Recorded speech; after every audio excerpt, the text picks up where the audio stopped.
Bismillahirrahmanirrahim. Assalamualaikum warahmatullahi wabarakatuh. Waalaikumsalam warahmatullahi wabarakatuh. Alhamdulillah wassalatu wassalamu ala Rasulillah Sayyidina Muhammad ibn Abdillah sallallahu alaihi wa ala alihi wa sahbihi wa sallama tasliman katsira. Amma ba'du, ikhwani al-afadil, bapak-bapak sekalian yang dirahmati Allah Subhanahu wa taala. Alhamdulillah, kita bersyukur bisa berjumpa lagi pada kesempatan yang mulia ini. Salawat serta salam marilah sama-sama kita sampaikan kepada junjungan Nabi besar Nabi Muhammad sallallahu alaihi wasallam, kepada para sahabat, kepada para keluarga, dan insyaallah rahmat dan karunia-Nya sampai kepada kita semuanya. Amin ya rabbal alamin. Dan untuk menambah keberkahan dari majlis kita ini, marilah sama-sama kita membaca doa, belajar bagaimana yang sudah kita ketahui. Bismillahirrahmanirrahim. Nawaitu ta'alluma wa ta'lim wal mudzakarata wa tadhkir wal naf'a wal intifa' wal ifadata wal istifadah wal hatta ala tamassuki bi kitabillahi wa sunnati rasulih sallallahu alaihi wasallam wa du'a ila al-huda wa dalalata ala al-khairi ibtigha'a wajhillahi wa mardatihi wa qurbihi wa thawabihi subhanahu wa ta'ala. Sirrul Fatihah.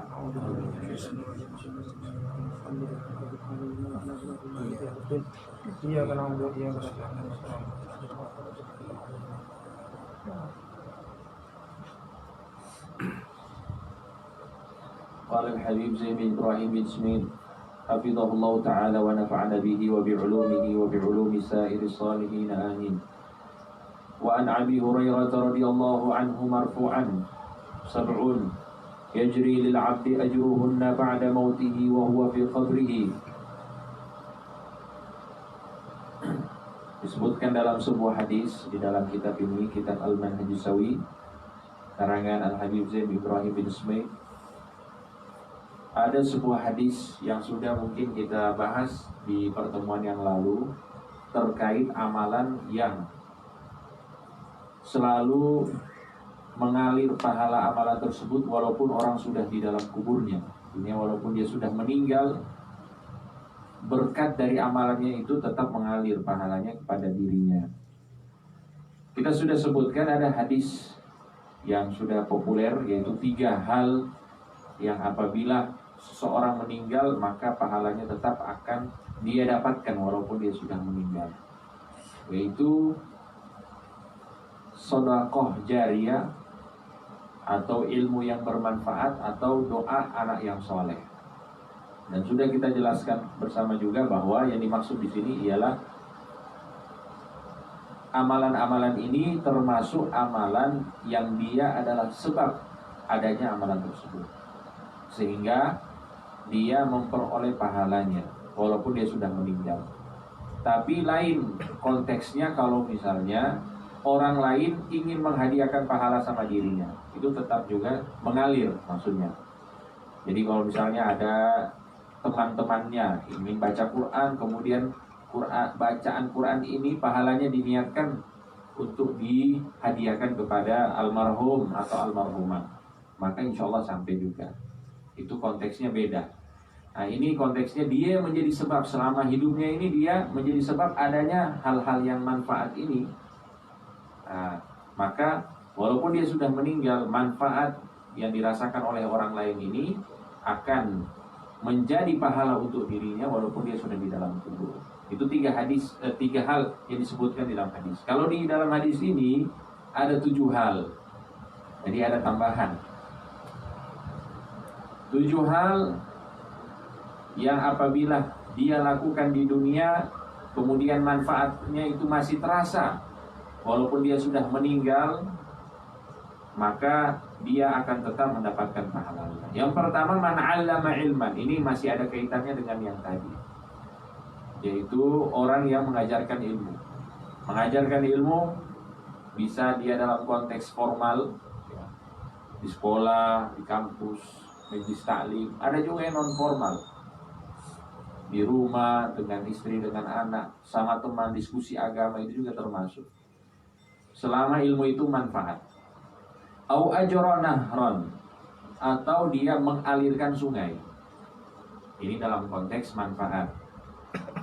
Au hafara bi'ran, atau menggali sumur. Au gharasa nakhlan, atau menanam. Kalau nakhl ini artinya pohon korma, artinya menanam pohon yang membawa manfaat untuk orang lain. Artinya pohon ini dimanfaatkan buahnya, dimanfaatkannya juga untuk misalnya tempat berteduh orang. Selama ada kemanfaatan dari apa yang dia tinggalkan itu, maka dia akan mendapatkan pahalanya walaupun dia sudah meninggal. Au bana masjidan, atau membangun masjid. Au warratha mushafan, atau mewariskan mushaf, meninggalkan, mensedekahkan mushaf. Dan ini sebenarnya para orang tua kita sudah amalkan semuanya ini, termasuk dalam bentuk wakaf, ya, dalam bentuk hibah dan lain sebagainya. Ini semuanya sudah termasuk di dalam hadis ini. Cuma ada satu keunikan, ya, khususnya kita di Indonesia ini, orang kalau meninggal biasanya apa, dicetak buku Yasin Tahlil, ya, Yasin Tahlil. Itu sebenarnya adalah penafsiran dari hadis ini, mewariskan mushaf, ya, karena bacaan yang sering dibacakan kepada mayit, yaitu yang Yasin, Al-Kahfi, Tahlil, maka dibuat buku itu supaya dibagikan kepada orang lain. Dan selama buku itu dimanfaatkan, maka pahala akan selalu didapatkan oleh si mayit. Itu tujuannya. Nah, tapi kalau kita lihat, ya, kita lihat dalam konteks sekarang ini, ya, dari segi pemanfaatan, ya, mungkin ini pandangan saya. Jadi kalau misalnya bagaimana kalau kita kembalikan ke konteks hadisnya ini, artinya coba disedekahkan Al-Quran yang full, mungkin itu akan lebih dimanfaatkan daripada buku-buku Yasin, ya, yang beredar sekarang ini. Kalau kita lihat itu cuma ditaruh-taruh di sudut-sudut rumah. Kalau di rumah saya itu ada berapa lusin mungkin, karena setiap kalau ada ini ada kematian dikasih buku Yasin. Itu masih ada plastik-plastiknya, artinya tidak dimanfaatkan.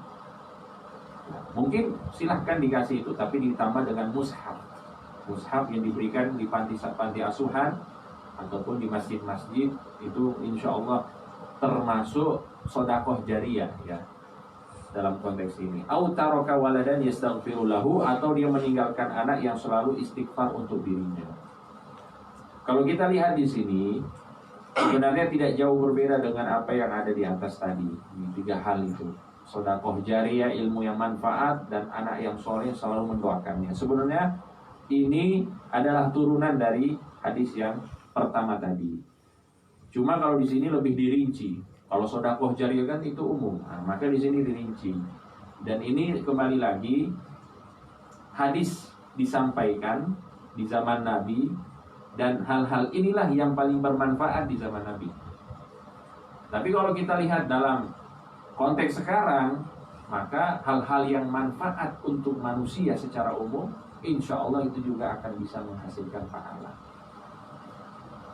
Ini kan disebutkan di sini mengalirkan sungai, ya, karena memang di dalam masa tersebut, ya, paling dibutuhkan itu adalah air, menggali sumur dan lain sebagainya. Walaupun sampai sekarang masih relevan, tapi hal-hal yang manfaat lainnya itu juga selama masih dimanfaatkan oleh orang lain, insya Allah dia ada pahala yang mengalir pada dirinya.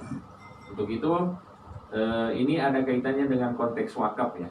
Sekarang kan kalau kita bahas wakaf itu di Indonesia ini, ya, kita penganut mazhab Syafi'i, kalau kita berbicara wakaf itu sangat sulit. kalau kita gunakan mazhab Syafi'i. Dalam mazhab Syafi'i itu wakaf harus sesuai dengan niat wakif, tidak bisa digonta-ganti. Kalau misalnya dia wakafkan air ini khusus wudhu, maka tidak bisa dipakai mandi, tidak bisa dipakai yang lain, cuma wudhu toh. Maka dia pemanfaatannya akan sempit, sehingga ada pendekatan-pendekatan yang lain, ya seperti kita belajar dari lintas mazhab, misalnya di dalam mazhab Maliki, Hanafi, oh ternyata ada pandangan-pandangan yang lain. Nah, sehingga itulah yang diambil oleh para ulama-ulama kita sekarang ini dalam bagaimana mereka memanfaatkan wakaf, sehingga apa yang diniatkan oleh wakif itu, yaitu bisa memberikan manfaat sebanyak-banyaknya kepada orang lain, itu bisa tersampaikan. Misalnya dia wakafkan buat masjid, ternyata masjid sudah banyak. Kalau kita memakai mazhab Syafi'i nggak bisa diganti-ganti, ya masjid. Tapi kalau misalnya kita melihat mazhab-mazhab yang lain, ternyata ada celahnya. Tapi ini tidak sembarangan ya, harus kita diskusikan kepada ahlinya. Misalnya masjid ini sudah tidak full lagi, mungkin karena di sampingnya ada masjid yang lain, ya mungkin bisa dipakai untuk yang lain, atau dibangun hal-hal manfaat. Kalau kita lihat mungkin ada beberapa contoh ya di kota-kota besar. Di kota-kota besar itu kita lihat ada masjid, di bawahnya mungkin dibuat tempat untuk jualan gitu, seperti itu. Itu juga kan bentuk kemanfaatan yang akan kembali ke umat. Ya, yang intinya di situ insya Allah jalan untuk memberikan manfaat itu sangatlah luas. Dan benarlah apa yang disampaikan oleh Nabi Muhammad SAW, khairun nasi anfa'uhum linnas. Sebaik-baik manusia itu yang paling manfaat kepada orang lain. Qultu wa qad nazama dzalika al-Imam Jalaluddin As-Suyuti rahimahullahu taala biqaulihi. Dan Imam Jalaluddin As-Suyuti juga sudah mengumpulkan hal-hal manfaat ini di dalam sebuah bait-bait syair. Idza mata ibnu Adam laysa yajri alaihi min fi'ali ghairu ashri. Nah, ini ada tambahan ini. Tadi yang kita bahas paling pertama, hadis menyebutkan cuma 3 hal. Kemudian ada hadis yang menyebutkan 7. Kalau Imam Suyuti ahli hadis dan beliau termasuk ulama ya mutaakhirin ya. Mutaakhirin itu bukan ulama-ulama lawas, ini ulama-ulama baru yang tidak terlalu lama jaraknya dari kita. Al-Imam Suyuti menyebutkan ada 10 hal. Yang pertama, ulumun battaha wa du'a'u najlin. Ilmu-ilmu yang disebarkan. Nah, ilmu-ilmu yang disebarkan. Ini kalau kita artikan sebagai orang yang mengajarkan ilmu. Kemudian ilmu itu dimanfaatkan dan diamalkan oleh orang lain. Atau juga misalnya kita bisa artikan dalam konteks sekarang, ya dia termasuk orang-orang yang rajin medsos. Ya kan, medsos. Dapat ilmu, dia sebarkan, dia share. Tapi niatnya memang untuk menyebarkan ilmu. Jadi sebenarnya kalau kita melihat konteks hadis itu, ya orang-orang yang akan diazab oleh Allah Subhanahu wa taala sebelum para penyembah berhala itu ada 3. Yang pertama, orang alim. Yang kedua, orang yang suka zakat atau orang yang suka sedekah, dermawan, orang yang dermawan. Kemudian yang ketiga, orang yang jihad. Tapi niatnya bukan karena Allah. Niatnya bukan karena Allah. Niat belajarnya, niat mengajarnya supaya dapat kedudukan di masyarakatnya, supaya mendapatkan bagian dari dunianya. Itu menjadi tujuan utamanya. Maka ini dikatakan oleh Nabi Muhammad SAW, awwalu man tusa'ar bihimun nar. Orang-orang yang paling pertama yang akan dibakar di neraka. Nauzubillahi min dzalik. 3 orang ini. Ini kalau kita berbicara dalam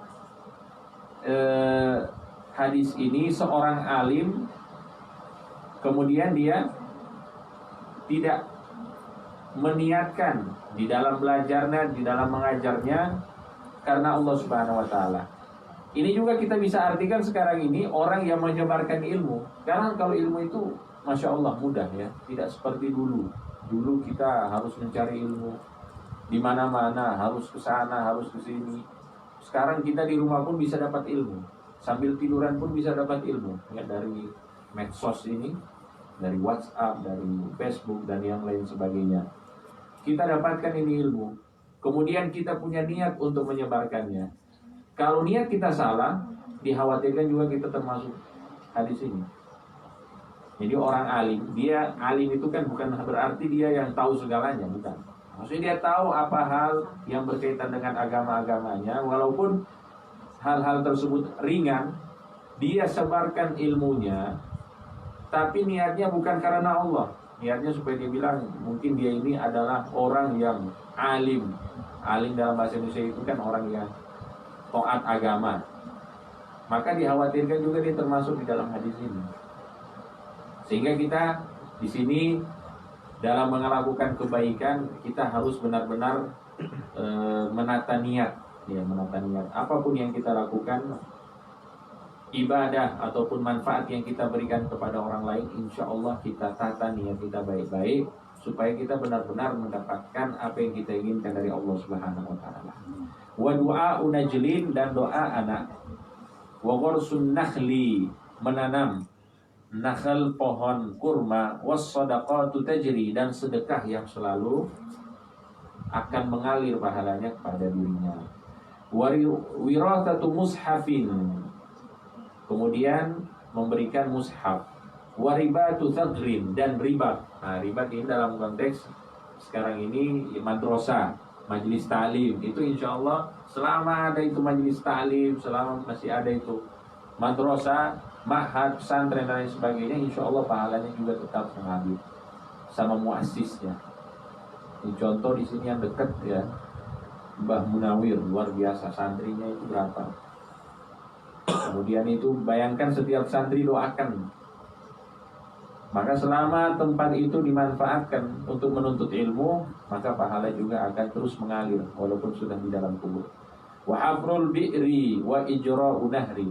Nah, ini seperti yang tadi, menggali sumur dan mengalirkan sungai. Wa baitun lil gharibi banahu ya'wi.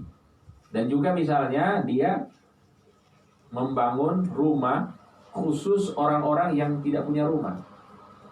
Ini panti asuhan, panti jompo, atau apa, panti janda deh.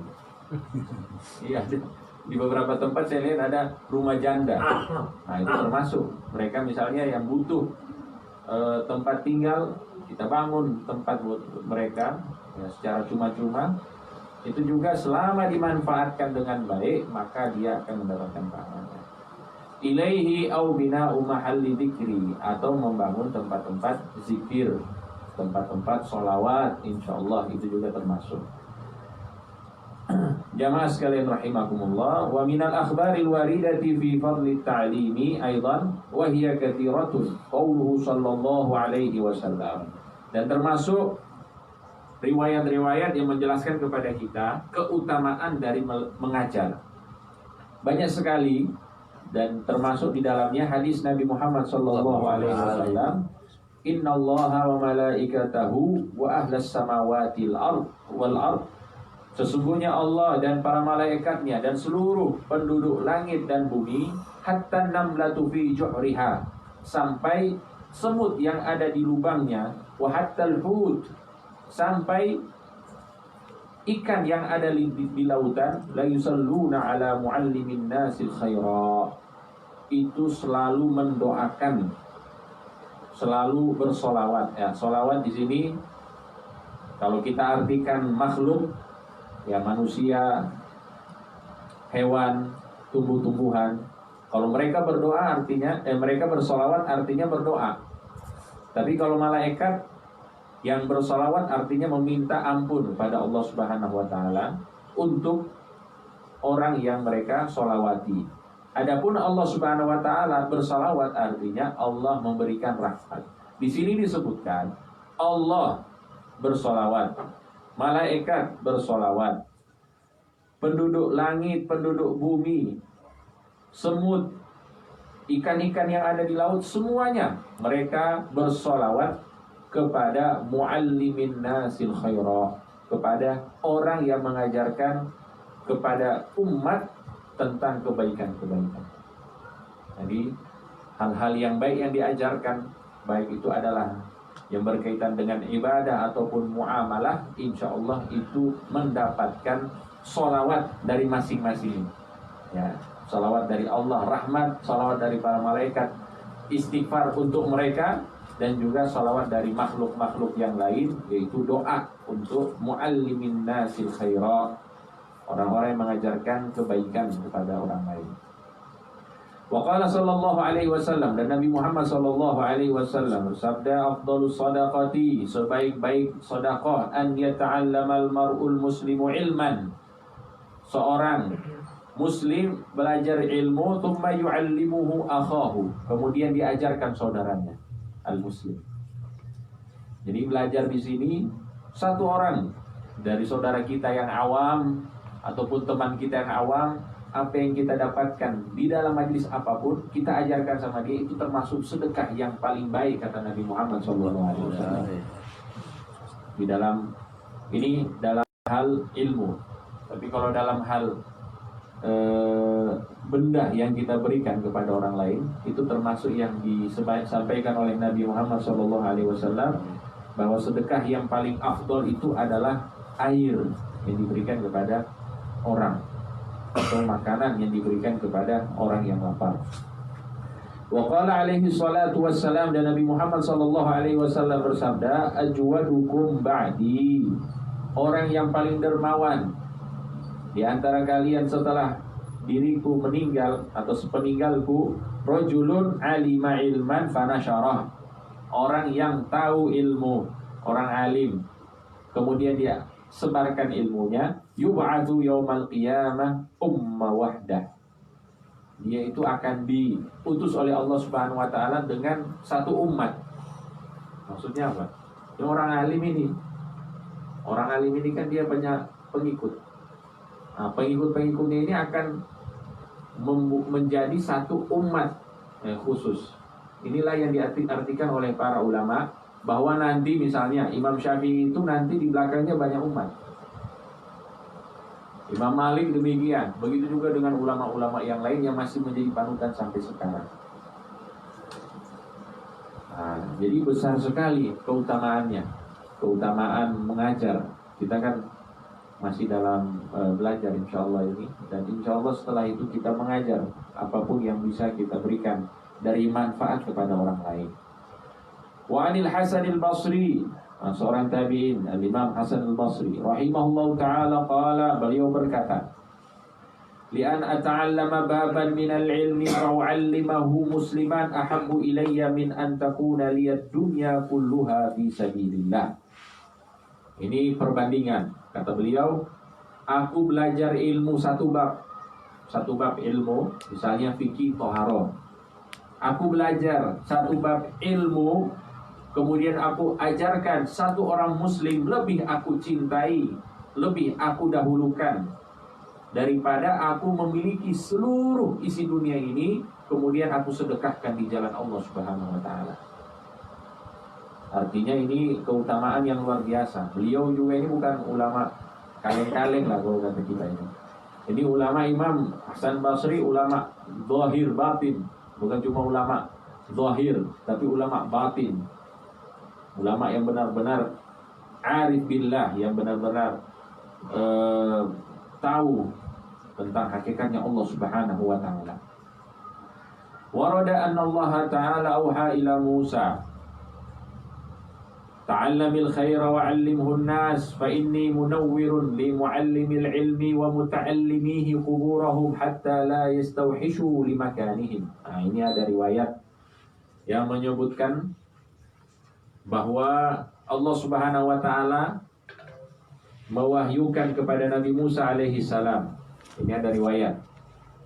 Allah Subhanahu wa taala mewahyukan kepada Nabi Musa alaihi salam. Ini berupa perintah kepada beliau Nabi Musa, wahai Nabi Musa, belajarlah ilmu, kemudian ajarkanlah ilmu tersebut kepada orang lain. Karena sesungguhnya aku, kata Allah Subhanahu wa taala, akan menerangi bagi orang yang mengajarkan ilmu dan yang belajar ilmu kubur-kubur mereka, supaya mereka tidak merasa ketakutan ketika di dalam kubur. Dan ini kira-kira ada yang fadilah yang lebih besar daripada ini? Ini sudah besar sekali. Kita tidak takut di dalam kubur ketika kita benar-benar mempelajari ilmu karena Allah, kemudian kita ajarkan ilmu itu kepada orang lain. La yastauhishu di makanihim. Mereka tidak akan merasa takut ketika berada di dalam kuburnya. Dan pastinya akhir-akhir ini kan ada video singkat itu 9 menit. Kalau tidak salah ada ulama Syria, dari Syria. Beliau menceritakan, ada salah seorang ulama, kalau tidak salah namanya Abdurrahman Al-Haffar, ulama yang belajarnya itu terlambat, karena beliau itu memang tidak ada ancang-ancang untuk jadi ulama. Profesi awalnya itu tukang gali kubur. Dulu beliau tukang gali kubur, gali kubur, sehingga namanya Al-Haffar. Haffar itu orang yang digali-gali kubur. Di marganya Al-Haffar. Itu julukan Abdurrahman Al-Haffar. Beliau ini gali-gali kubur. Satu ketika beliau gali kubur, pas lagi gali kubur, mau ditanam, mau diturunkan ini jenazah, beliau lihat di dalam kuburnya terang sekali, cahaya yang keluar luar biasa, cahaya yang sangat indah. Katanya selama hidup saya tidak pernah lihat cahaya ini. Tapi dia masih sembunyikan ini. Ini pengalaman spiritual. Kedua kalinya juga sama. Dikuburkan jenazah, dia melihat cahaya yang luar biasa, indah sekali. Nah, dan ternyata kedua jenazah ini adalah anak-anak muda yang mereka itu sibuk di dalam menuntut ilmu. Ketika ditanya orang tuanya, ini siapa ini? Oh, ini anak-anak saya. Apa yang mereka lakukan selama hidup? Mereka ini menuntut ilmu.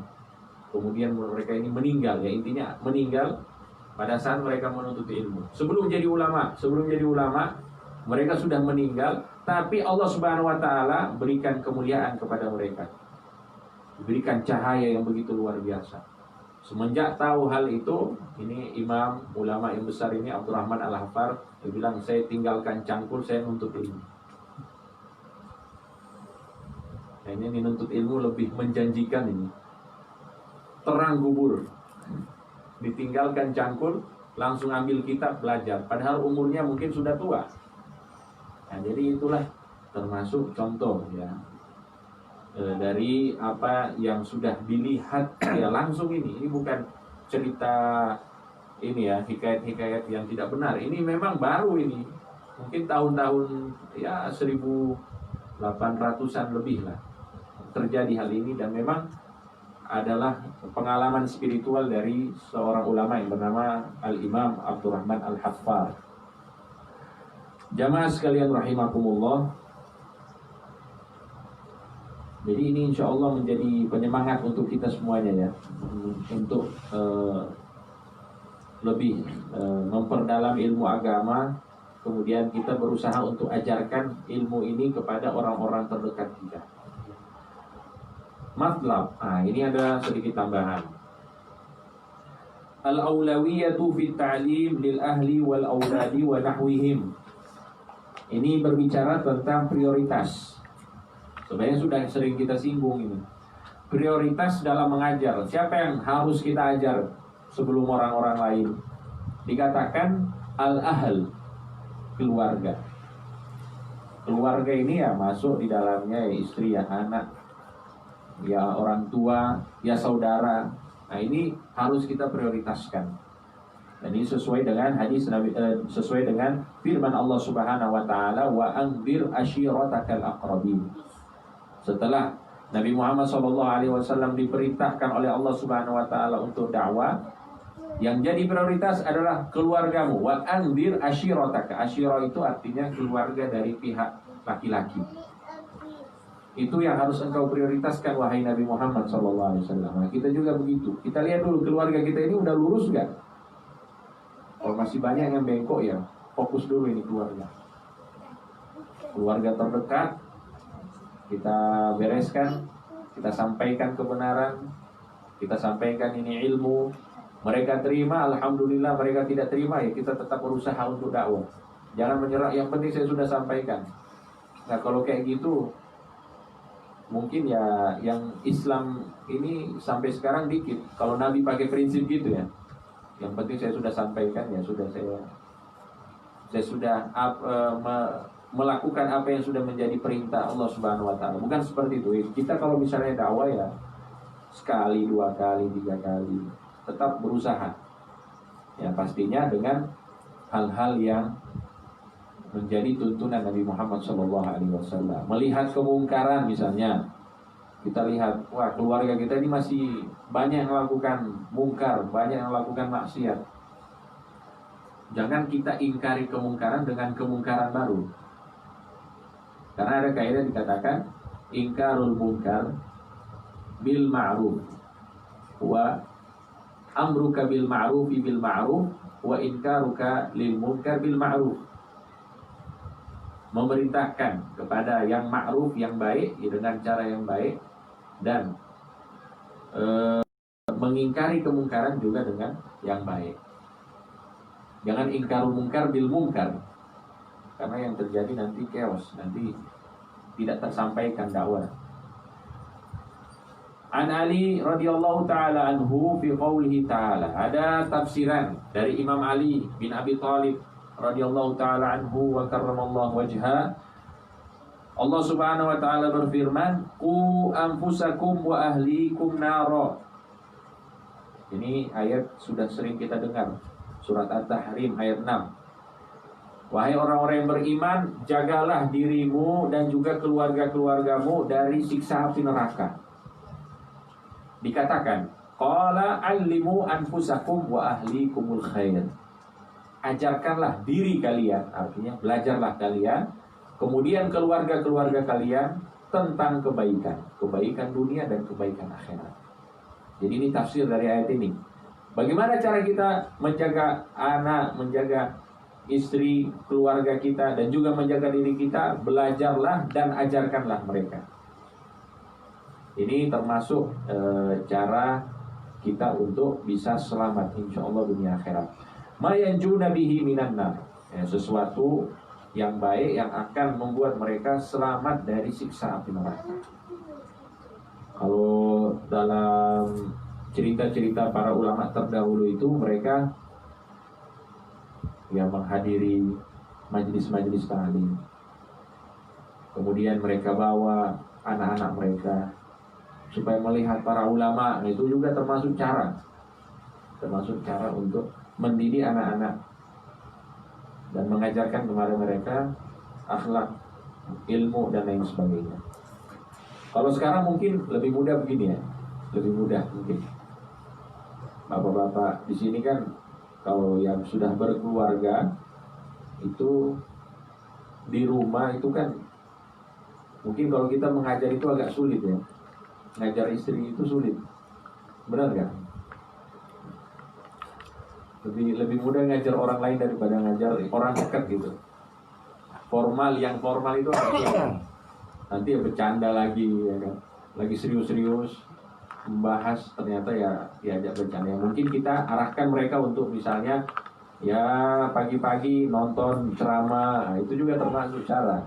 Sekarang sebenarnya dimudahkan sekali kita untuk bisa mengetahui kebaikan-kebaikan dan mengajarkan kebaikan. Tapi juga banyak sekali tempat-tempat, kesempatan, godaan-godaan ya di akhir zaman ini. Sehingga kita tinggal mengarahkan sebenarnya. Kalau mau ceramah silahkan lihat di YouTube. Tapi ustadz-ustadz yang sudah dikonfirmasi lah. Dilihat, misalnya di sini ada Habib Ali Al-Habsyi, itu kan ceramah-ceramahnya beliau, taklim beliau luar biasa banyak. Nah, kita arahkan, coba lihat istri-istri kita, anak-anak kita ini, supaya mereka itu bisa mendapatkan hal-hal yang baik, yang bisa menjadi sebab mereka selamat dari api neraka. Ini perintah jamaah sekalian, ku anfusakum, jaga diri kalian dan keluarga kalian dari siksa api neraka. Wa an Ibnu Abbas radhiyallahu taala anhuma, dan dari sahabat Nabi Abdullah bin Abbas, beliau berkata, faqihuhum wa allimuhum wa addibuhum. Nah, tafsir dari ayat ini beliau berkata, faqihuhum, ajarkanlah agama kepada anak-anak dan istri-istri kalian serta keluarga kalian. Wa allimuhum, dan ajarkanlah mereka ilmu-ilmu yang lain. Wa addibuhum, dan ajarkanlah mereka juga adab-adab atau akhlak-akhlak. Habib Alwi Al-Habsyi bilang, kalau untuk anak-anak diajarkan akhlak dulu. Akhlak dulu baru ilmu. Karena kalau anak ini kan kita mungkin sekarang yang penting orang tua anak masuk pesantren, selesai. Anak masuk pesantren dan insya Allah keluar pesantren jadi orang alim. Orang alim belum tentu berakhlak. Ya buktinya banyak anak-anak pulang rumah ini, abah ini jahil, abah ini nggak tahu apa-apa, ini salah pak. Wah, ini ilmunya ada tapi akhlaknya nggak ada. Anak suaranya lebih tinggi dari orang tua, nah berarti akhlaknya yang kurang. Maka kita juga harus jangan sampai meninggalkan satu sisi ini, itu adab. Karena kalau kita tidak ajarkan adab kepada anak, itu secara tidak langsung kita hancurkan anak kita. Karena kalau mereka kurang ajar kepada kita, itu akan menghancurkan mereka. Nanti mereka juga akan mendapatkan anak-anak yang ya lebih dari apa yang mereka lakukan. Nah, jadi itu. Jadi 3 hal ini ya, mengajarkan ilmu agama, mengajarkan kebaikan dan juga adab. Waqala Muqatil, dan Imam Muqatil. Ini Muqatil ini juga termasuk imam. Muqatil artinya orang yang suka perang. Cuma beliau ini ahli tafsir. Kalau mau lihat nanti kitab-kitab tafsir itu ada Muqatil, ada Dhahhak. Dhahhak itu orang yang suka tertawa. Ini julukan-julukan. Dikatakan hakul muslim, hak seorang muslim an yu'addiba nafsahu, dia menjadikan dirinya beradab, wa ahlahu, dan keluarganya, wa abidahu, dan hamba-hamba sahayanya. Kalau ini sudah tidak ada zaman sekarang hamba sahaya. Jadi tinggal diri dan keluarga. Fa yu'allimahumul khaira wa yanhahum 'anil syarr. Ajarkan kepada mereka yang baik-baik dan larang mereka dari yang buruk-buruk. Qultu, Imam Al-Habib Zain bin Ibrahim bin Smith berkata, wa fi dzalika dalilun ala ta'akkudi wujubi ta'limil ahli wal auladi wa nahwihim. Ini ada dalil, ada hujjah yang mengatakan bahwa wajib bagi kita untuk mengajarkan keluarga kita, anak-anak kita, istri-istri kita, orang-orang terdekat kita, mengajarkan kepada mereka ilmu. Fahuwa ahammu wa aqdamu min ta'limi ghairihi. Dan mereka inilah yang harus diprioritaskan sebelum yang lainnya. Fa inna kulla ra'in mas'ulun an ra'iyatihi. Karena setiap pemimpin itu akan diminta pertanggungjawabannya oleh Allah Subhanahu wa taala atas orang-orang yang dia pimpin. Ya, suami, kepala keluarga, maka dia akan diminta pertanggungjawabannya oleh Allah Subhanahu wa taala. Jadi ini saya rasa cukup ya. Nanti kebanyakan, kalau kebanyakan nanti ini sulit nanti kita ingat-ingat yang lama-lama ini yang sudah kita pelajari. Ya mudah-mudahan yang sedikit ini manfaat. InsyaAllah kita bisa amalkan apa yang sudah kita pelajari ini. Mudah-mudahan kita mendapatkan ilmu yang bermanfaat dan juga menghasilkan amal yang saleh, dan juga kita dimudahkan untuk bisa mengajarkannya kepada orang lain. Wallahu ta'ala a'lam. Sallallahu ala sayyidina Muhammadin wa ala alihi wa sahbihi wa sallam. Walhamdulillahi rabbil alamin.